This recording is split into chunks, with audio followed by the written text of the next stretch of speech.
Welcome back, 822. Good morning. Ken Broo from Mike McConnell. So how much free time do you give yourself during a typical day? 48% of employed American workers consider themselves workaholics.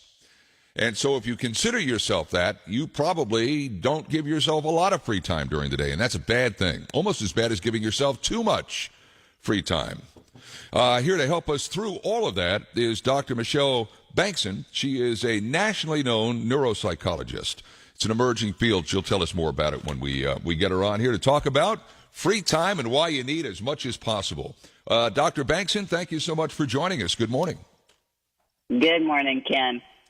35 Americans surveyed in a study, and this study found that 2.5 hours is the optimal amount of free time for a human during the day. That sounds kind of low to me, does it not to you? Well, when you look at how busy we are as Americans, I don't know that many people are getting that much free time. But here's the thing that's really interesting. That's an optimal amount of time, and we're finding that when we get less free time, we're not as happy. But the converse is true, too. If we had all the free time in the world, we're also finding that doesn't make us happy. Yeah, so we need that happy middle. It's kind of like sleep. I think the dividing line is 7. If you get more than 7, probably not good. If you get less than 7, really not good. So I guess it's kind of like the sleep factor, too, is it not? It is. And part of the reason I think for that is that when we have too much free time on our hands, then we as a culture that really prizes being busy, we feel like we're unproductive or we're lazy. So having too much free time is not good. But as we've talked about before, Ken, if we don't get enough of that free time, spend too much time in front of screens, like that same study showed that about 35% of Americans are spending over 9 hours a day on screens. Then we're finding that we're more irritable, we're more grumpy, and we're even finding an increase in depression. Sure, and not to say anything about eye problems where you get headaches or eye strain or dry eye. I mean, all of that factors into it as well, and that goes back to the 2.5 hours of free time. How are you spending it? Are you spending it in a quality way, or are you just doing an extension of what you do at the office? If you're just doing an extension of what you do at the office, that's not free time, is it? No, it's not. Free time is really defined as spending time doing things that you personally enjoy. And that doesn't include those of us who enjoy what we do for work, but it's talking about things like leisure activities that you personally get to choose what you're doing. Yeah. It's not including reading your emails for work when you get home and are sitting on the couch watching Netflix. Well,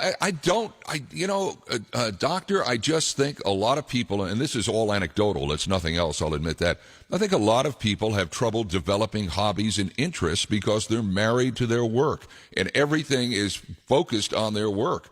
If you're a family of young kids, okay, maybe there are things you do with those kids, soccer, gymnastics, whatever it may be.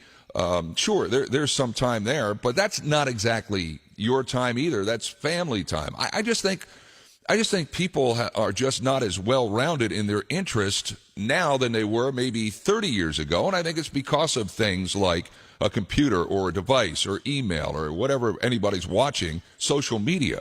I think there's a lot of truth in that too. Do you not agree? Oh, I agree absolutely, because we're even seeing that's where our kids' interests are. They're not developing hobbies and outside interests outside of technology. And what's really interesting to me is that because as a culture we prize busyness, the majority of working Americans will admit that they're working about 4 hours a week for free, because they're so tied to their devices that they're even logging into work once they're at home. So I think you're right. I think we need to go back to having hobbies and interests and engaging socially one-on-one outside of the workplace and away from the screen. We're with Dr. Michelle Bengtson. She is a neuropsychologist, and explain that in layman's terms. What is a neuropsychologist?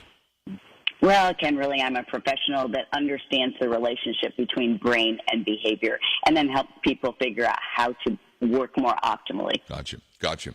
All right, so we've identified the problem. What is the solution in your opinion? What do you tell someone that may be on their way to work right now and listening to us and are going to put in their 8 hours, maybe longer than that, and then we'll make the drive home? What would you tell that person that in essence is married to their job? What would the solution be? I think the first thing we need to do is become aware of where we're spending our time. Track your time for the week and make note of where you're spending it and what you're doing it. Because when you become aware of how much time you're doing something, then you can decide where you're going to allocate your time. And that is the key. We need about 2 to 2.5 hours of free time. So that's allocating it to things that you enjoy. Reading, sports, family time, what have you. But you need to become aware first, because if you're not aware, then you won't realize how much time you're spending a slave to somebody else. I'll tell you, it's a fantastic idea to just do a log of your day. I was here this time I did this, and I think you'd be shocked to see just how much time you're spending of your own time on your job or your avocation, not your avocation, your vocation, and you need to spend a little more time on your vocation. But keeping the log, it's like the old diaries. Remember, Doc, back in the 60s and 70s, you're writing a diary. This is what I did today, and maybe when you do, you're going to shock yourself. It's the same way as when the doctors tell us to record what we're eating, because the doctors know we don't realize how many extra bites of cookies or chocolate or whatever we're putting in. And once we realize that, then we're astounded, and we can then decide what changes we're going to make. She is Dr. Michelle Bengtson. You can find her at Dr. the Dr. Michelle, her first name, and Bengtson, all one word. Last name is spelled Bengtson. Dr. Michelle Bengtson.com. Doc, it's always great having you on. Thank you so much for your time. I appreciate it, Ken. Have a great day. This is tough because we are all married to our jobs, largely because our bosses are putting more demands on us on a daily basis. Do more. Work more with less, do more for less money, do this, do that, and all of a sudden you feel overwhelmed, when maybe what you just ought to do is, when you're supposed to be out of the office, leave the office. Because I guarantee you, the guy that's telling you don't leave the office is already gone. It's coming up on 8:29.